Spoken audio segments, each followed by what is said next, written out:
Mr. President, I realize that many of my colleagues on the other side of the aisle just voted against the short funding resolution because it doesn't include critical funding for Flint. Unfortunately, I believe this is a misguided strategy. Now, I voted against it, but on the basis of something that can be corrected, having to do with the funding of the increased number of troops that we'll have in Afghanistan and Iraq. But I must be clear that the $300 million Flint package that passed this body several weeks ago will become law by the end of the year. It's a mistake to take the country to the brink of a shutdown over an issue when we already have a bipartisan agreement on the solution. When the national press opened the eyes of America to the lead water contamination crisis affecting Flint, Michigan, a city of roughly 100,000 people, I told my staff it was time to get to work and see what went wrong and what could be done. We are so close to making this a reality, and I urge my colleagues to not create a standoff on the CR when we are taking care of the people of Flint and communities around the country, which is very important. And we did this in our WRDA bill. I know that Leader McConnell spoke with Speaker Ryan and Minority Leader Pelosi this morning and assured him that he is dead serious about ensuring the Flint package becomes law once we return from the break.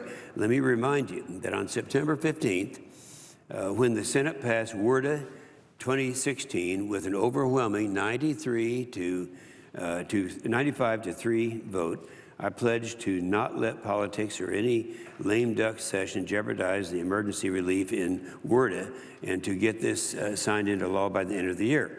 I have been standing with my colleagues in Michigan from the very beginning in support of our fiscally responsible solutions to help not only the Flint community, but also other communities facing drinking water emergencies and water infrastructure challenges, solutions that the Republican majority Senate has supported strongly.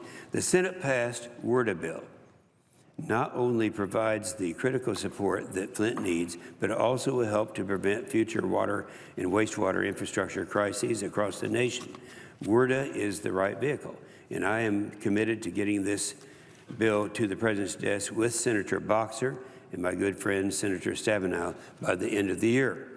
I know that many on the other side of the aisle are skeptical of our resolve, in particular because of the uncertainty about the WRDA bill moving through the House this week without the Senate Flint compromise attached. It is important to understand that unlike the Senate, different committees in the House have jurisdiction over the Corps of Engineers and the Safe Drinking Water Act. Now, on our side, on the Republican side, they're both in the committee that I chair and that Senator Boxer is a ranking minority. The House T&I Committee, that's Transportation and Infrastructure, has jurisdiction over the Army Corps of Engineers. However, it is the House Energy and Commerce Committee that has jurisdiction over the Safe Drinking Water Act. The House WRDA bill only includes issues that are under the jurisdiction of the T&I Committee.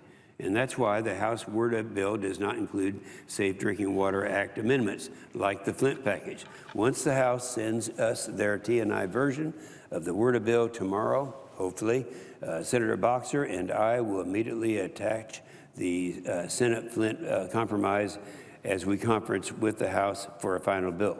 The Republican House leadership has already assured me that this is the plan, and so it is time for us to stop playing politics with the CR on this issue and focus our attention on making WRDA 2016 a reality.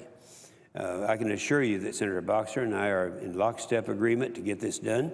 People doubted us in the 5-year highway bill we passed last year, and we showed this body that when we work together on issues like this, our word is as good as a guarantee. Even during difficult political gamesmanship like what is happening on the continuing resolution, I urge my colleagues to trust in our unique relationship and our ability to the Flint package that make sure that it's on the President's desk this year.